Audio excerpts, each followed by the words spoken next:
Hello, everyone. Welcome to our woodland walk for this month. And today we are very honoured to have with us IPAT, Indigenous Psychedelic-Assisted Therapies, which is this organisation of three amazing people who you're going to meet now. We have Jem Stone, Bianca Seban, and Kurt Malley. And they've very kindly come in to speak to us about their work and themselves. So thanks all. I wonder if I can invite you one by one to introduce yourselves a bit. Jem, hello. Hi, nice to be here, Roz. And my name's Jem Stone. I am a very proud Bundjalung woman with lots of mixed heritage from all over the planet. Primarily, my background is in lots of different things, but in the wellbeing space, specializing in sort of trauma recovery, whether I've used the breath, I've worked with the breath for over 12 years, earth connection practices, different forms of cultural practices, and working with groups, working with individuals. I do a lot of work in historical and intergenerational trauma, and I became, a particular interest in the psychedelic field as it got rescheduled here in Australia, as there was no First Nations voices here as that legislation changed. And Bianca actually reached out to me, and that was sort of the beginning of IPAT. So I'll pass to you, Bianca. Sure. I'm Bianca, and I'm a clinical psychologist based on the Gold Coast in Australia. So mostly working in private practice. I work a lot with complex trauma and dissociation, but my lens is very intersection of eco psychology, um, depth psychology, and somatic work as well. So, yeah, very influenced by people like Bill Plotkin, Francis Weller, those kinds of people fusing the nature-based map of the psyche as well. And yeah, been working with Aboriginal and Torres Strait Islander people for about 19 years. And so I was working in the psychedelic space at the time, and then just really very aware that all the protocols that were available, all the kind of hyper individual um, uh, protocols and ways of looking at healing as this individual endeavor, very clinical, was just not going to be culturally accessible to any of the people I was working with. So that's why I reached out to Jem initially, and that was that. Yeah. Thank you. And I'm so looking forward to diving into this a bit more as well, hearing more about this. But first of all, Kurt, will you tell us a bit about yourself? Yeah, hi, I'm Kurt. I'm a proud Mawagu and Kararig man, Aboriginal and Torres Strait Islander. I also have English-Irish heritage of the Allen clan, so I'm very proud of all my bloodlines. I am a spiritual teacher, a therapist, and a facilitator. I've been working with traditionally with psychedelic plants for over 12 years now, and working also with Indigenous in trauma spaces.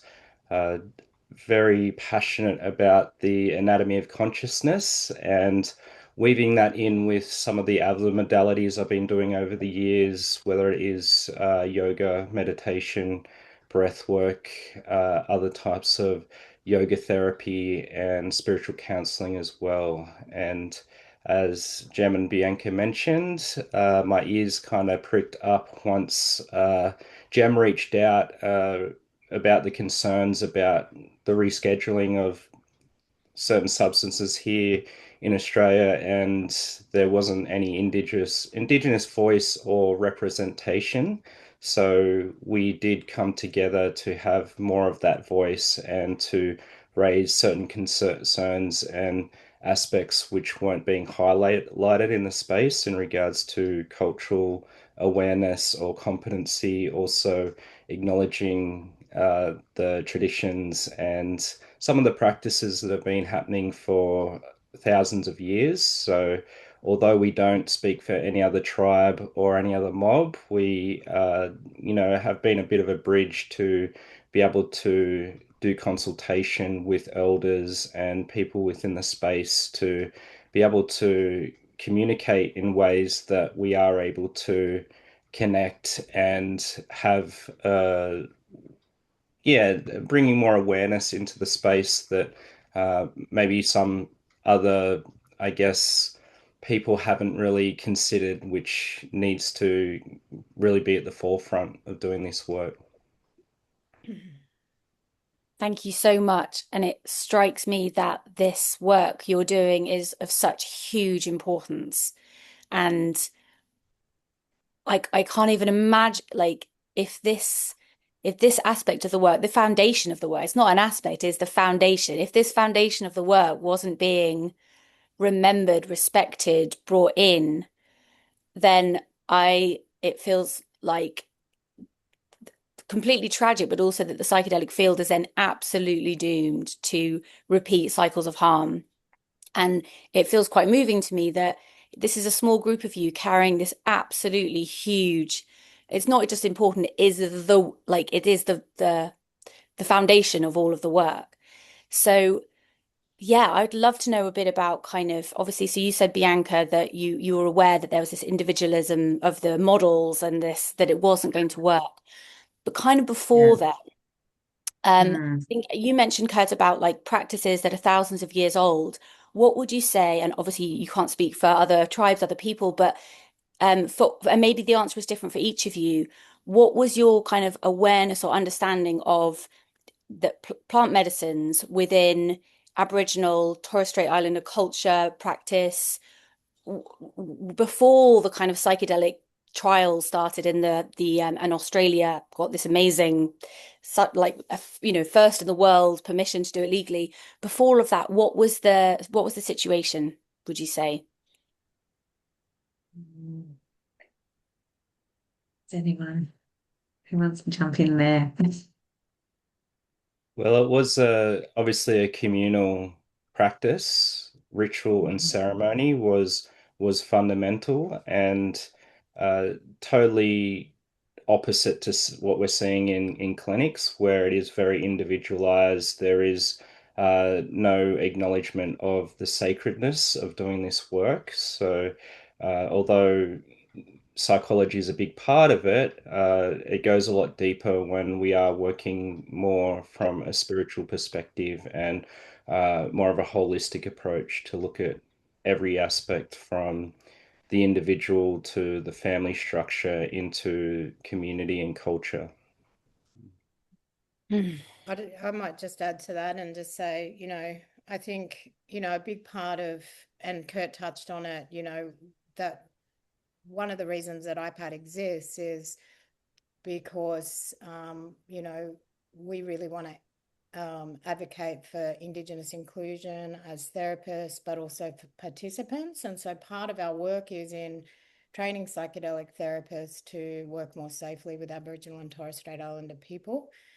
But, as well, the IPAT space comes from recognizing the gap between, this rapidly emerging psychedelic-assisted therapies and the cultural, historical, and relational context that they're being applied within, or not, and, we know that psychedelic therapy has enormous potential, but without cultural grounding, it risks reproducing the same harms that we've seen in other areas of mental health, whether it's individualizing distress, extraction of Indigenous knowledge, and overlooking the systemic and intergenerational trauma that, is embedded within those systems.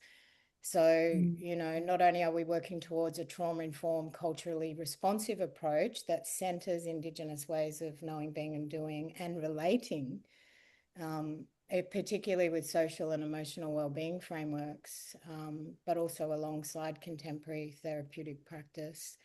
So it also means asking different kinds of questions, not just what's happening inside the individual, but what history, systems, or relationships are shaping the experience, especially in such altered states. So IPAT's aim isn't to replace clinical models, but to expand on them. So that healing work in psychedelic space is ethical, relational, accountable, and grounded in respect for Indigenous sovereignty, community, and country. And also just really asking about, one of the things that we talk to therapists about is really speaking to that accountability. This work is about responsibility. If these therapies are going to be part of our future, they need to be held in ways that don't repeat colonial patterns, but instead support that collective healing, safety, and integrity, and certainly accessibility. Mm. Yeah, I Thank think you. for me, there was, just a real concern that we were trying to fit a round peg in a square hole of wanting to incorporate these earth medicine practices, but without any of the earth and any of the medicine in the more traditional knowledge sense. And as a psychologist in the amongst my colleagues, things like that, it's like taboo to mention the word spirit or spirituality. Oh goodness, and God forbid you mention like in terms of holding safe and sacred space, energetic hygiene or spiritual hygiene or those kinds of things. And I was really thinking not only are participants going to get harmed, but so are therapists. So until we actually recognize that whether or not it's psychedelic plants is not really the point, it's more Indigenous peoples in Australia have been stewards of plant kin for millennia. They've been, working and navigating in right relationship with sacred earth medicines of all kinds for millennia. And it just really struck me as unbelievable that we wouldn't center that as the expertise in this space. And so it was more of a panic reach out to Gem when it was happening. Or very almost idealistic of like, we've got to stop this. And because what I guess is very apparent to me is that when something starts in a colonized way, it's very difficult to re-indigenize or decolonize it afterwards. And Ros, you said you've said a no to a lot of people before. So have we, a lot, because there's been lots of things like, oh, well, for starters, could you just find an Indigenous psychologist? Because then once we get that happening, then maybe we can expand it to traditional practitioners. So there's this, but we know that if we start off in a colonized way, it's going to prevent non-clinical Indigenous therapists from being able to participate in this. And it took us 18 months of advocacy to get Gem and Kurt trained as the first non-clinical trained certified Indigenous therapists in Australia, because they don't have the right colonial qualification. And that's problematic because, well, essentially what they're saying is that a clinical psychologist with no cultural knowledge or cultural capability is more suitable to be holding space for an Aboriginal person than a healer with cultural knowledge, cultural understanding and capacity to hold space for all of that transpersonal side of things that Western psychology is still too phobic to talk about for the most part. So that's, a reason why we're really trying to come together so quickly, because things have happened here incredibly quickly, for better or for worse, but it was still a big journey for us to advocate for the training of two non-clinicians in this space. Yeah. Mm. Wow, the very idea, as you say, Bianca, the very idea that the millennia that the millennia of experience and understanding and safe stewardship, and yet that perspective would not be the one chosen. It is unbelievable, really, and in a way it's not surprising, but extremely dangerous, really, to have these medicines held in the hands of people without understanding, especially when expecting to be working with people with a completely different worldview, a worldview that we may need to return to in order to prevent extinction. So the lack of respect is heartbreaking, but changing, I feel. So tell us about what you are doing and how and the alterations that you would like. Obviously, I suppose there's probably huge things that you want to do and you have to work in small steps, so I can imagine you have to do it in a very kind of step by step way. But tell us about like the big vision of what you would love to, like, in 5 or 10 years time, what would you love to have contributed, or not just you but other people, hopefully there'll be more and more people supporting you. So what would be the kind of collective action of the like emergency respecting of Indigenous ways? What would that look like if that really happened and people woke up and understood the importance? And then could you also say a bit about like what are you doing step by step now in order to get to where you want to get to? Sorry, that was a lot of questions, but yeah, what's the like if if people really came together and understood the importance and there was funding and there was allies and people standing together to say this is an emergency, this is not going to work or is going to be dangerous if this doesn't happen, how would it be, what would you see happen in the psychedelic field in the next like 5 or 10 years? I might just answer that with starting with a quote from one of our incredible elders here, Auntie Miriam Rose Ungermere. She is an incredible, she was Elder of the Year 2023, I think, or 2022. And she's offered a beautiful gift to the world called Dadidi. And there's one line in what she speaks to, this beautiful verse, and she says, "We know that our white brothers and sisters on this land carry their own particular burdens. And we believe that if they let us come to them, if they open their hearts and their mind to us, we may lighten their burdens." And I love that because it speaks volumes about, oftentimes in the Western clinical model, Indigenous knowledge and the wealth of, 100,000 years on this continent is overlooked because of systemic racism and harm. So, that is interwoven into what we do in IPAT. So I'll answer first, and I'd love for Kurt and Bianca to answer. But our vision for IPAT is to be able, we have created a model of care that suits all the TGA requirements, but it also adds, these essential parts that we know will really help to hold that container for people, not only for, right through to lifelong integration where we share some of our earth connection practices.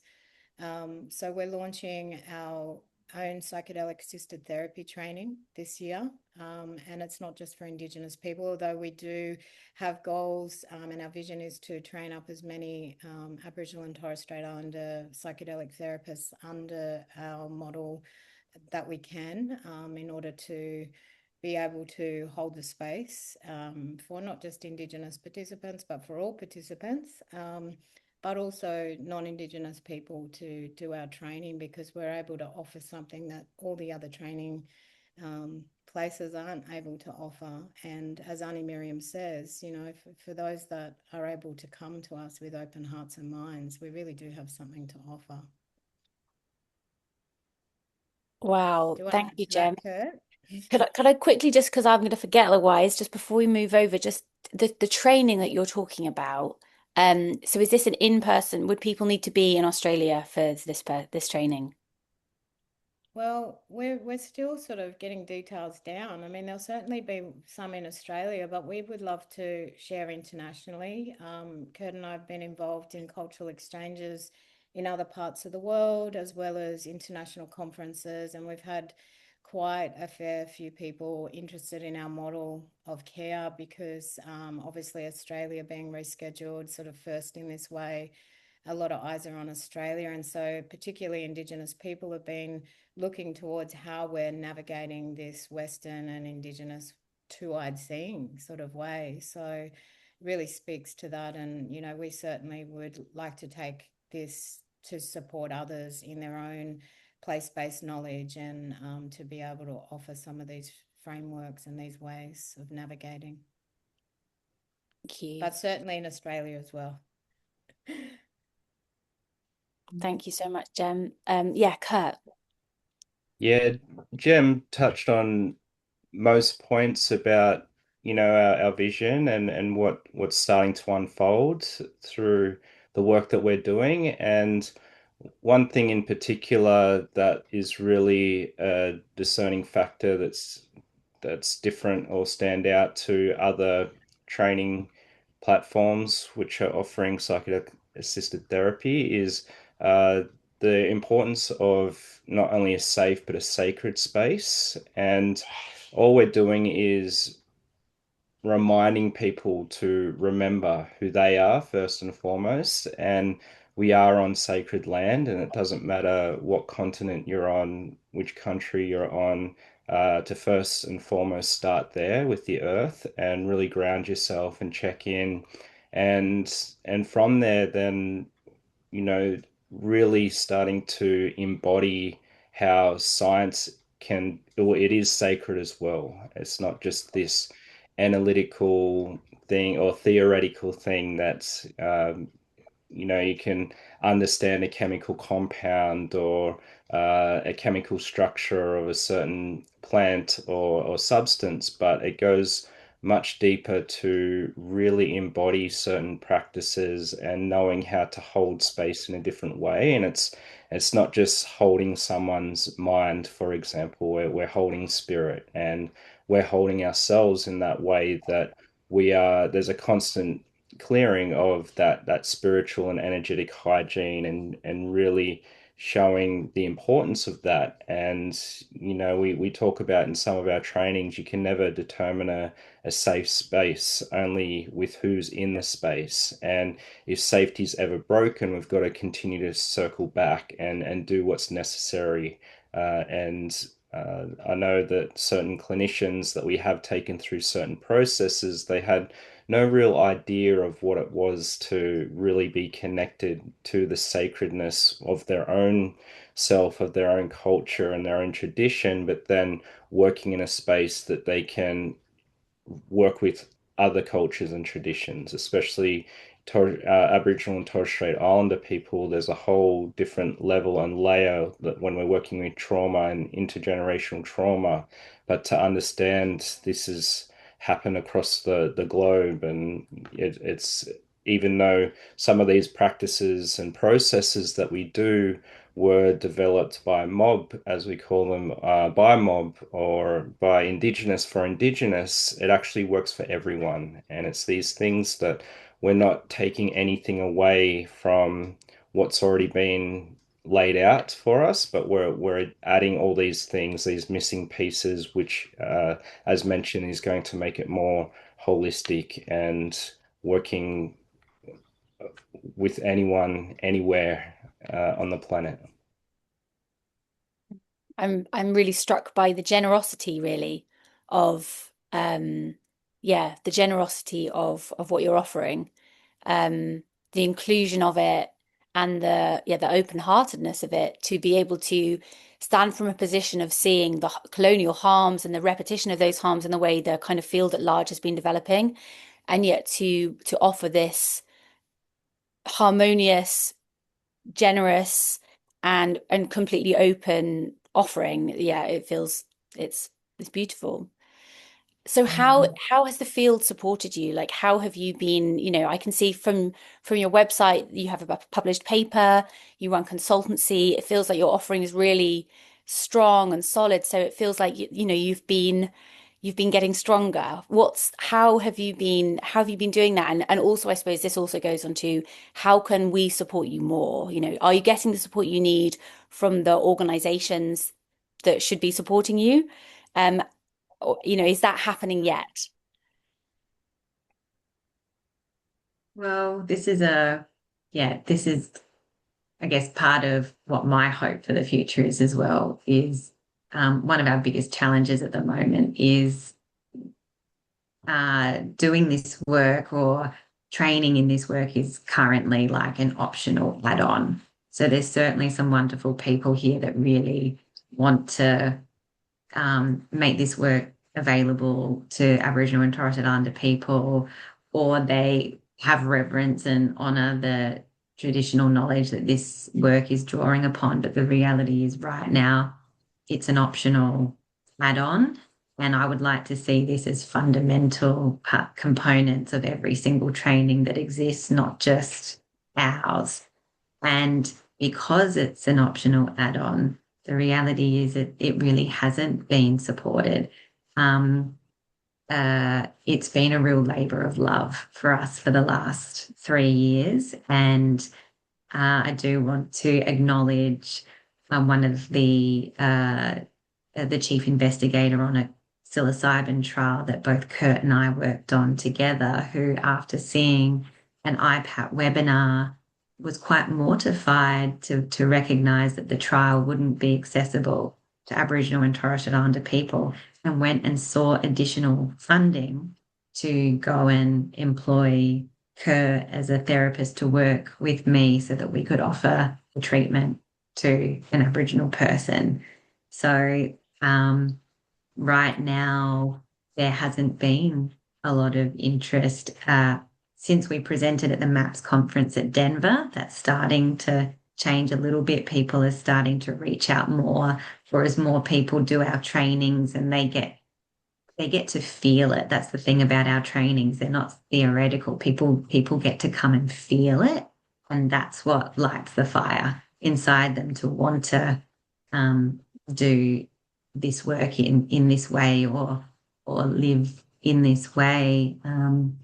And so, I really, we do have some wonderful allies that are championing our work, but it has been very difficult because it's still not centered as essential.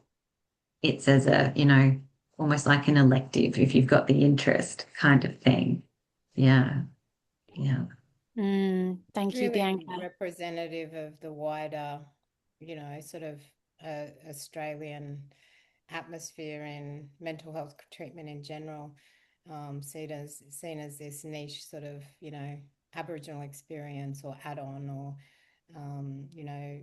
not taken seriously. So I agree with Bianca.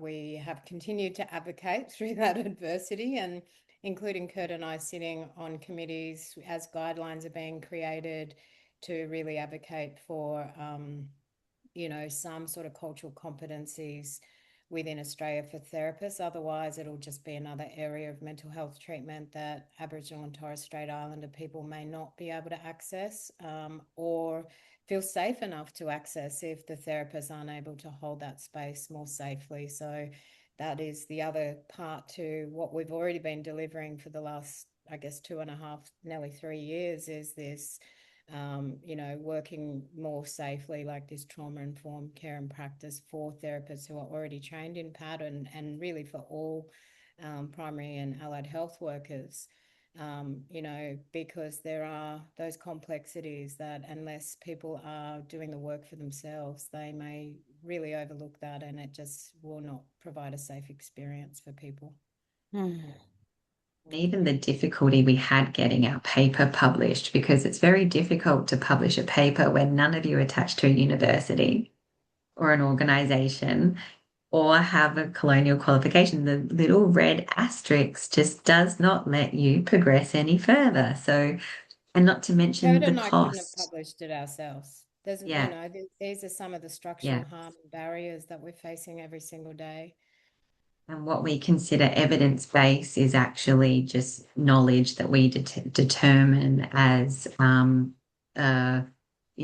relevant knowledge and what knowledge gets centered. So it took 2 years to publish that paper almost because we needed people to publish with us so that we could actually have a chance of publishing because unless you're attached to a university or an organization and have someone funding that publication, you don't get to contribute to the evidence base.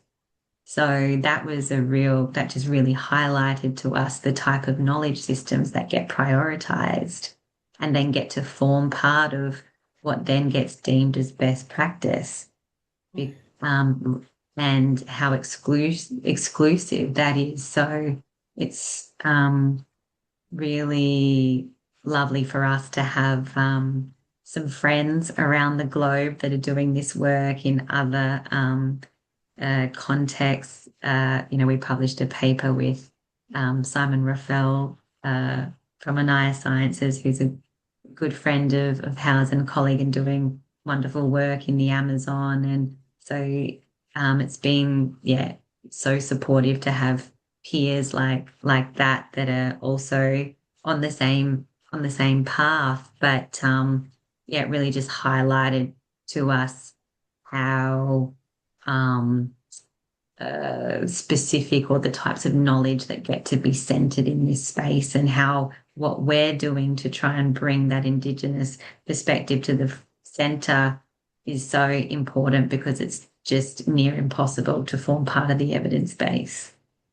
Thank you for doing it and persevering with that. And I'm just going to read the title and direct everyone listening to the website because, especially given the incredible amount of, well, it's an incredibly important paper anyway.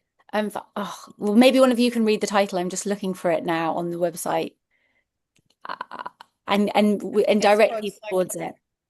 It's called Psychedelic Medicine and Cultural Responsiveness, a call for Aboriginal and Torres Strait Islander engagement in Australian clinical trials and practice.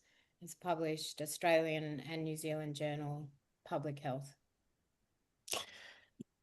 And it's on your website as well for people to access. I just got lost in there, but I found it there, and it's open access on the website, so anybody can read it. And that's one thing that we can do to familiarize ourselves with this work. But is there anything else that you would say that people that are listening to this, people that are in our community, in our mailing list that are going to come, what can we do to support? Is there anything? Good question. It feels so important and it's so universal and it's so kind of urgent too. So if there's any way, or maybe I think for people that are within Australia that are listening, certainly attend at least one of our 2-day trainings. That would be the first thing that I would say for Australian, and perhaps if there is a call for it by people listening elsewhere, we can offer one of those online. I've certainly delivered one of those online in the past.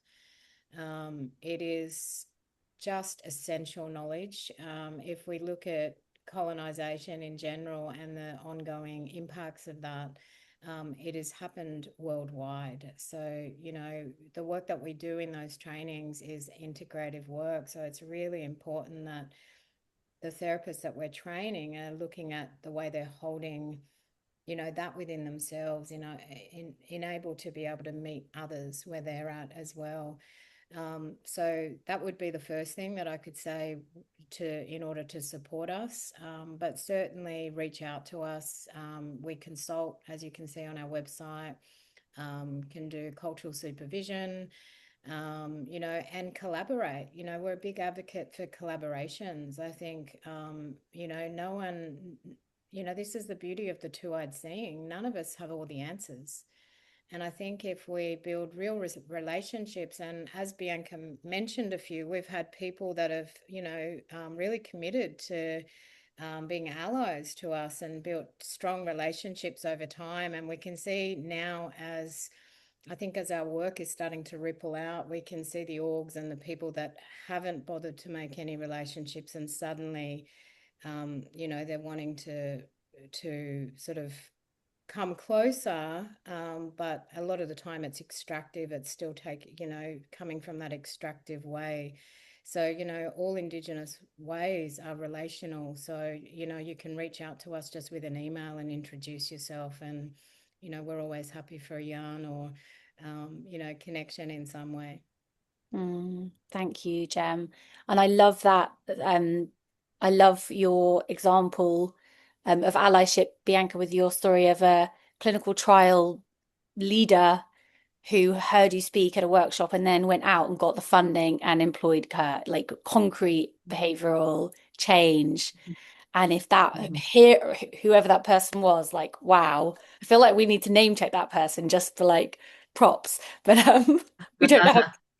But because we often get we get sad examples in the psychedelic field of like harmful practice. It's always really amazing when people really step forward and step up. But like but if that person can do it, then other people can do that as well.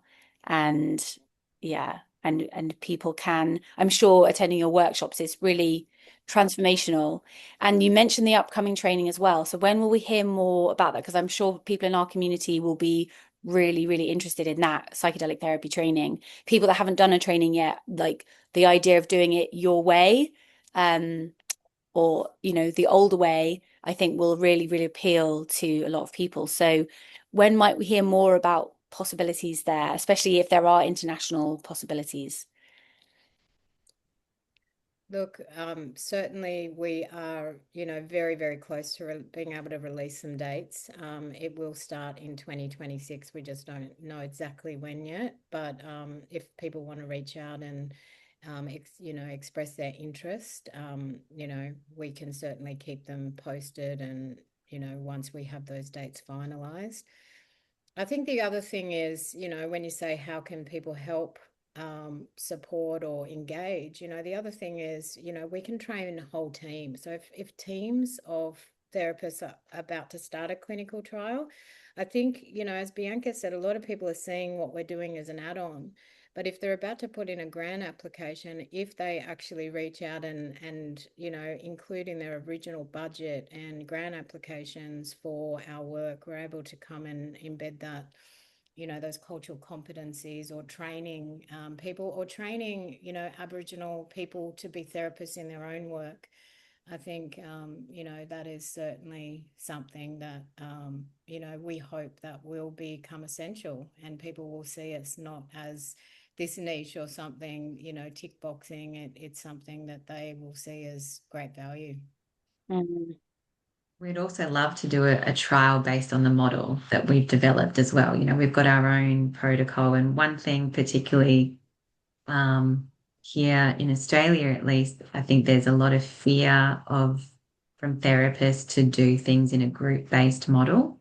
And that's because we're trained in this hyper individual way of working, and there's a fear that like trauma or trauma responses or those kinds of things couldn't be perhaps well managed or supported or contained in a group like setting. But we know Indigenous peoples have been facilitating group ceremony and these practices for millennia, and there might just be a thing or two that they could help us with in this circumstance. So we would love to get to do a trial of our model because of the group-based element to it in all phases of the process and the even ongoing, because there's definitely scope for individual components, but one of the essential tenets in Indigenous wisdom is that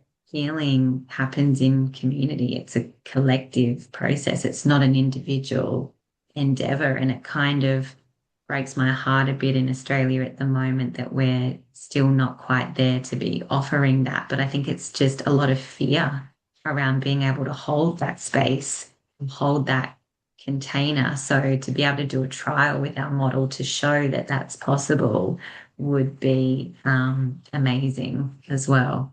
Mm. A trial and then another published paper talking about the model and describing it and inspiring other people to, yeah, try doing group-based work as well. It feels feels like, well, it has to happen, doesn't it, somehow? So, yeah. Is it mainly kind of funding that is needed for that to happen? Are there other barriers, or is it mainly just the kind of the funding to come through? Yeah, Yeah, funding and partnerships.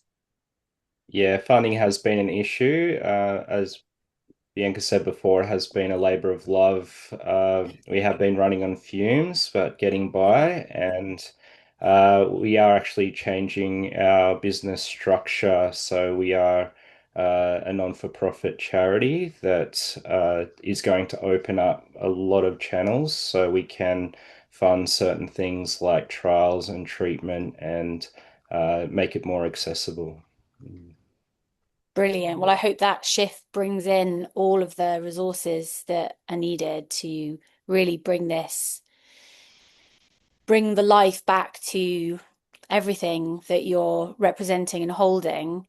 And it's so exciting to think of how that would change things for everybody in the psychedelic field. The huge benefits for all of us when that understanding and that perspective is honored and upheld, how much more beautiful and safe it will be. I'm looking forward to that time. And the two-eyed seeing that you mentioned, Jem, as well, is look really excited for that too. And I hope that that's happening more and more.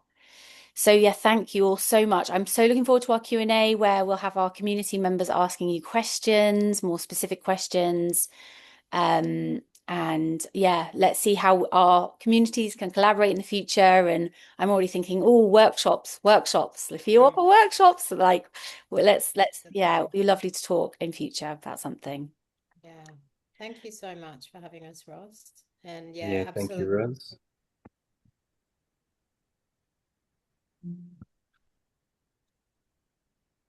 Just lost you there, Jem. Suddenly your microphone's just turned off suddenly. Yeah. Oh, you're back. Can you hear me? Yeah.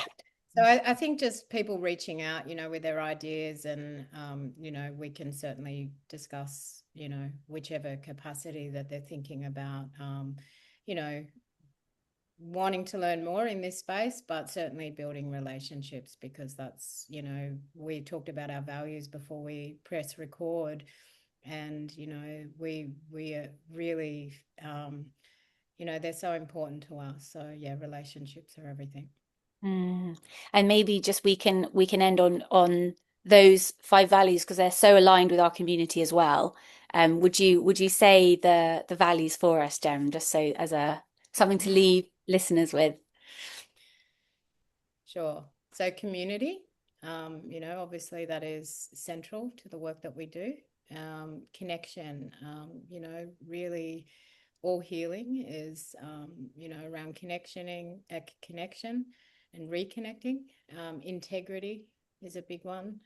As I mentioned, reciprocity. So, that relationship and, sharing, giving and take, and reverence, that, how we can hold something in reverence. I think even that word reverence is, not even put on the spreadsheet in other spaces in this work yet. Anybody who, perhaps has had an experience for themselves would understand this interconnectedness and this, deep reverence that comes with some of those experiences. And if we haven't even got a container to be able to talk about that with a therapist, unfortunately, those sort of experiences can diminish if that work's not included in integration and things like that. So very important to us. Thank you all so much, and really look forward to our next chat soon. Thank you. Thank you. Thank you. Thanks.